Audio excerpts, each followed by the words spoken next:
بسم اللہ الرحمن الرحیم۔ السلام علیکم ناظرین، میں ہوں ارشد یاسین اور آپ دیکھ رہے ہیں ریڈار۔ ناظرین، ملک کے اندر سیاسی جوڑ توڑ، کھار پچار اور گرفتاریاں، پرچے اور پتہ نہیں کیا کیا ہم روزانہ آپ کے ساتھ شیئر کرتے رہتے ہیں، لیکن عوام کے ساتھ براہ راست جو مسائل ہیں ہم کبھی کبھی اس کا بھی تذکرہ آپ کے سامنے کرتے ہیں۔ جیسے جیسے کوئی بڑا ایونٹ سامنے آتا ہے وہ ہم پہلی ترجیح میں آپ کے سامنے اس کا شیئر کرتے ہیں کہ یہ ہو رہا ہے، یہ ہونے جا رہا ہے اور یہ ہوگا۔ یعنی خبر تو کسی حد تک آپ کے علم میں ہوتی ہے کہ کیا ہوا ہے، کیا ہو رہا ہے، لیکن اس کا پس منظر کیا ہے، اس کا پیش منظر کیا ہے، وہ پھر ہم آپ کے سامنے شیئر کرتے ہیں۔ گزشتہ چند ایک دنوں سے گندم اور آٹے کے بحران کی باتیں چل رہی تھیں، لیکن گزشتہ رات 200% تک اضافہ ہو گیا ہے آٹے کی قیمت میں۔ یہ بہت بڑا اضافہ ہے۔ اب پاکستان کے اندر اس وقت بلوچستان میں سب سے مہنگا آٹا فروخت ہو رہا ہے، سندھ میں بھی یہی حال، پنجاب میں بھی 100 سے اوپر جا چکا ہے، 120 115 کے والے سے۔ اب یہ مصنوعی بحران ہے یا واقعی آٹے کی اور گندم کی قلت پیدا ہو گئی ہے، اس پہ بات کرتے ہیں ناظرین۔ اور اس کے ساتھ ساتھ یہ آٹے بحران میں کاشتکاروں کا کیا کردار ہوتا ہے، آٹا جو فلور ملز ہیں ان کا مہنگائی اور مصنوعی مہنگائی میں کیا کردار ہے، آٹا ڈیلرز، چکی مالکان یہ مہنگائی میں کس حد تک اثر انداز ہوتے ہیں، یہ بھی ہم آپ کے سامنے شیئر کریں گے۔ موجودہ آٹے کے بحران میں آپ کو یاد ہوگا ناظرین، پرویز لائی نے 8 دن پہلے ایک پریس کانفرنس کی تھی اور انہوں نے وفاق پر یہ الزام لگایا تھا کہ وفاق پنجاب کو آٹے اور گندم کا پورا کوٹا فراہم نہیں کر رہا، جس کی وجہ سے پنجاب میں آٹے کا بحران متوقع ہے۔ یہ 8-10 دن پہلے وزیر اعلیٰ پنجاب نے یہ پریس کانفرنس میں الزام لگایا تھا۔ پھر ہوا کیا، اس پہ بھی بات کرتے ہیں ناظرین۔ ریڈار میرا یہ بتاتا ہے کہ اس سال پاکستان میں 30% گندم کی پیداوار تو پہلے ہی کم ہوئی ہے۔ سیلاب اب آیا ہے، سیلاب سے جو فصلیں متاثر ہوئی ہیں اس کا اثر آنے والی فصلوں پہ ہو سکتا ہے۔ موجودہ بحران میں ان کا کوئی اثر نہیں ہے۔ 30% پیداوار کم ہونے کی وجہ کیا ہے، یہ بھی ہم آپ کے ساتھ شیئر کرتے ہیں۔ آٹا بحران اصل میں اس میں عوام رل جاتے ہیں کیونکہ ان کا بجٹ ان کا خراب ہوتا ہے، اور اس حد تک کیونکہ انسان زندہ رہ سکتا ہے، پانی اور روٹی کے بغیر زندہ نہیں رہ سکتا۔ پانی اس کی ضرورت ہے، 2 وقت کی روٹی اس کی ضرورت ہے، وہ بھلے سستے ملے بھلے مہنگے ملے، وہ اس نے ہر حال میں آٹا خریدنا ہے، خود بھی کھانا ہے اور بچوں کا پیٹ بھی اس سے بھرنا ہے۔ ایک وقت تھا جب ہم چھوٹے ہوتے تھے، اس وقت کی حکومتیں تمام تر اقدامات اٹھا دیتی تھی اس حوالے سے کہ آٹا مہنگا نہیں ہونا چاہیے، مطلب اس میں 1 روپیہ تو اس وقت بات دور کی بات ہوتی تھی، 1 پیسے کے حوالے سے بھی وہ اس میں جو ہے نا وہ برداشت نہیں کرتے تھے قیمت میں اضافہ ہو۔ اب راتوں رات ہزاروں روپے، سینکڑوں روپے بڑھ جاتے ہیں، نہ حکومت کو ہوش ہوتی ہے، نہ اس کے سٹیک ہولڈرز جو ہیں ان کو کوئی فکر ہوتی ہے تو صرف عوام کو ہی ہوتی ہے، اور عوام ہی اس پہ احتجاج کرتے ہیں، عوام ہی اس پہ چیخ و پکار کرتے ہیں۔ ناظرین، اب میں آپ کو بتاتا ہوں کہ پاکستان کے اندر 30% جو پہلے سے ہی پیداوار کم ہوئی ہے اس کی وجہ کیا؟ اس کی ایک سب سے اہم وجہ تو یہ ہے کہ پاکستان کے ان علاقوں کے اراضی پر جہاں فصلیں پیدا کیا جاتی تھی، فصلیں تیار ہوتی تھی، جہاں سے ہمیں پیداوار ملتی تھی، وہاں تو جناب ہاؤسنگ سوسائٹیاں بن گئیں، راضی رہ گئی کم۔ اب فصلیں بنے تو کہاں تیار کی جائے؟ اب ہاؤسنگ سوسائٹیاں، آپ کو یاد ہے نا، عمران خان کے دور میں عمران خان نے اس پہ پابندی لگا دی تھی کہ جہاں فصلیں تیار کی جاتی ہیں، زرعی زمین، اس پر ہاؤسنگ سوسائٹیاں بنائی نہیں جا سکتی، پابندی لگ گئی تھی۔ اب جیسے ہی شہباز شریف صاحب کی حکومت آئی، اس میں پابندی ختم ہو گئی۔ اب پابندی ختم ہو گئی ہے تو ہاؤسنگ سوسائٹیوں کا پھر کام شروع ہو گیا، اور جب پیداوار کے لیے آپ کے پاس اراضی نہیں ہوگی تو آپ فصلیں تیار کہاں کریں گے؟ کیسے ممکن ہوگا؟ پھر دوسرا اہم مسئلہ، نہری پانی کا معاملہ۔ فصلوں کے لیے نہری پانی بہت ضروری ہے۔ ٹیوب ویل سے ملنے والے پانی اور نہری پانی میں زمین آسمان کا فرق ہے ناظرین۔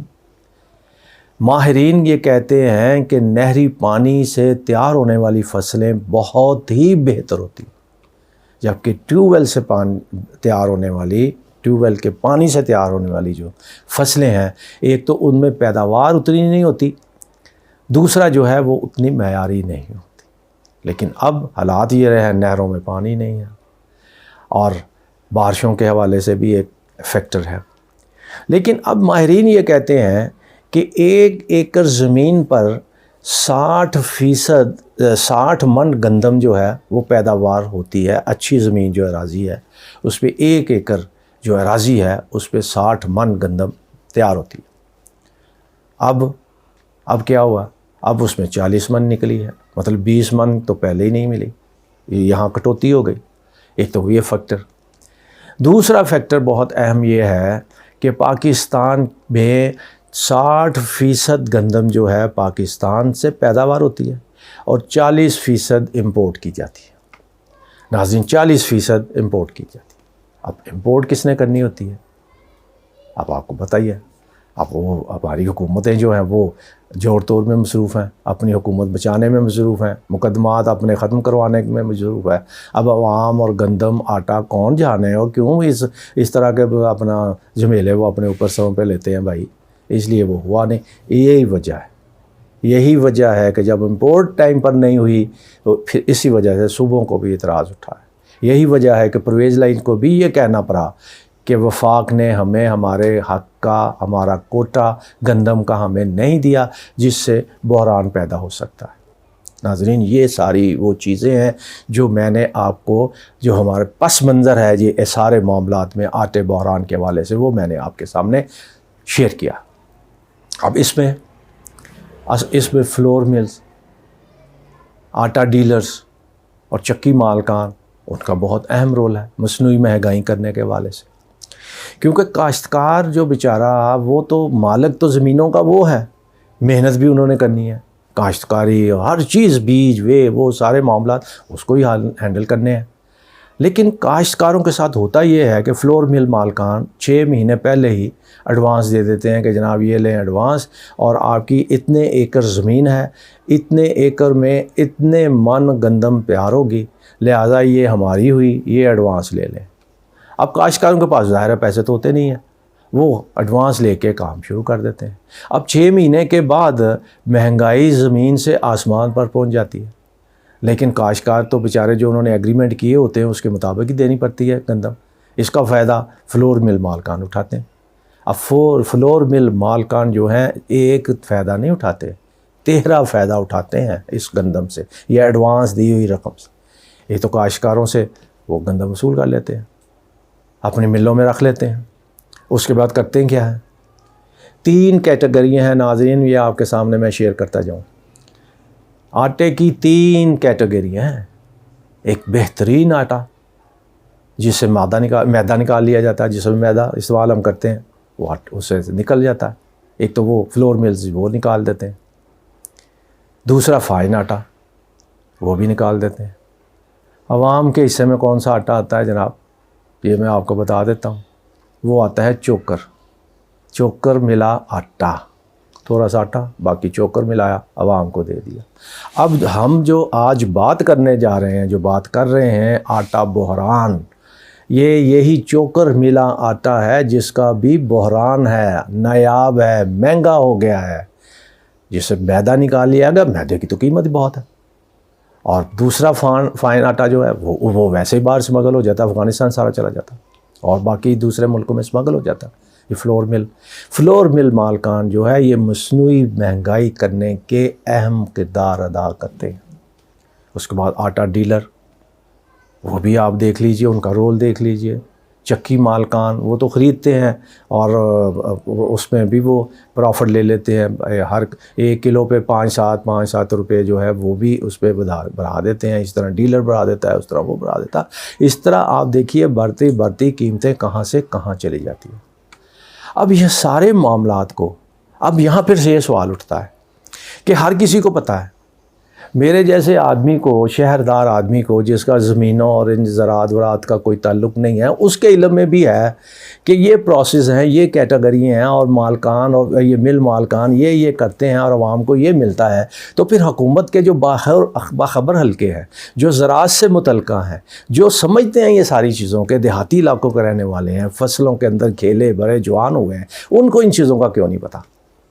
پھر یہاں ایک اور پھر نئی بات آ جاتی ہے ناظرین، وہ یہ کہ اب مجھے بھول رہا ہے یہ 1994 یا 95 کی بات ہے، اس وقت ایک بہت بڑا بحران آیا تھا، تو اس میں فلور مل مالکان نے ہڑتال کر دی تھی، مطالبات رکھے اس وقت کی حکومت کے سامنے کہ جناب ہم آٹا سپلائی نہیں کریں گے۔ لوگ بھوکے مر رہے تھے، حکومت پہ دباؤ تھا، عجیب صورتحال تھی اس وقت بھی۔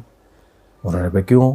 انہوں نے کہا جناب ہمیں اجازت دی جائے کہ ہم میدا الگ کریں، فائن آٹا الگ کریں، اور چوکر وہ آٹے کا جو ملاپ ہے وہ الگ کریں، 3 کیٹیگریاں کرنے کی ہمیں اجازت دی جائے۔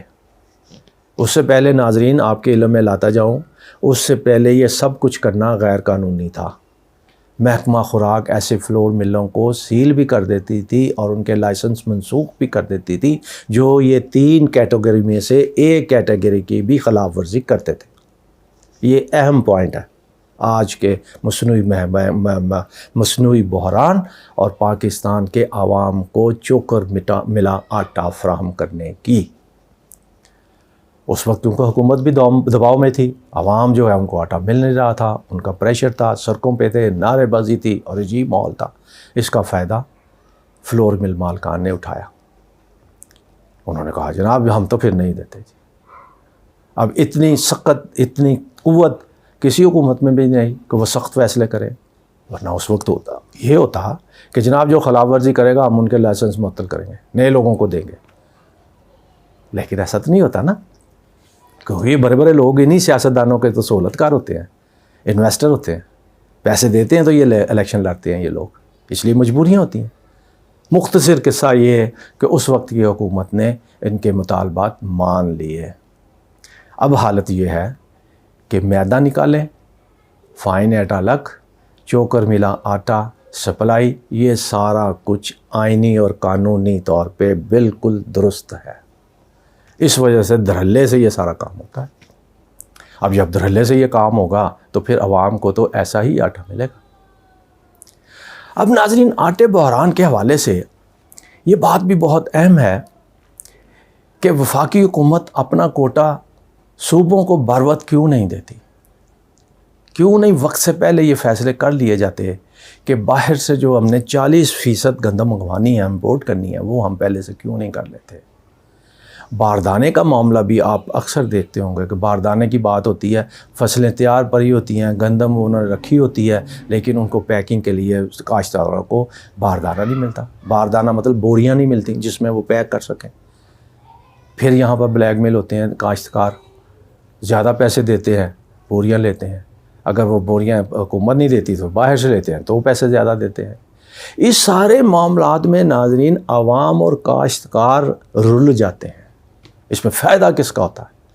فائدہ فلور مالکان اور فلور ملز کے لوگ اور باقی جو میں نے 2-3 آپ کو فیکٹر بتائے ہیں ان لوگوں کا فائدہ ہوتا ہے۔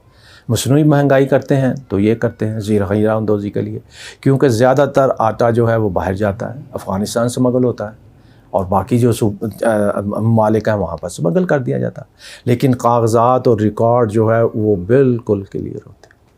حکومت پاکستان، FBI، ایکسائز اور جو متعلقہ ادارے ہیں، اگر وہ چاہتے ہیں کہ اس ملک میں عوام کو آٹا صحیح حالت میں اور بر وقت اور ارزاں قیمت پہ ملے، تو اس کے لیے ضروری ہے کہ فلور ملوں کے اوپر ٹیمیں بٹھائی جائیں۔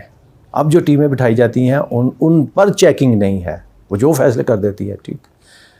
فلورز مل نے 2-2 3-3 ریکارڈ بنائے ہوئے ہیں، ان ٹیموں کو دکھانے کے لیے کچھ اور ہے، اپنے گھر کے حساب کتاب رکھنے کے لیے وہ کچھ اور ہے، اور پبلک اور میڈیا اور دوسرے لوگوں کو دکھانے کے لیے اور ہے۔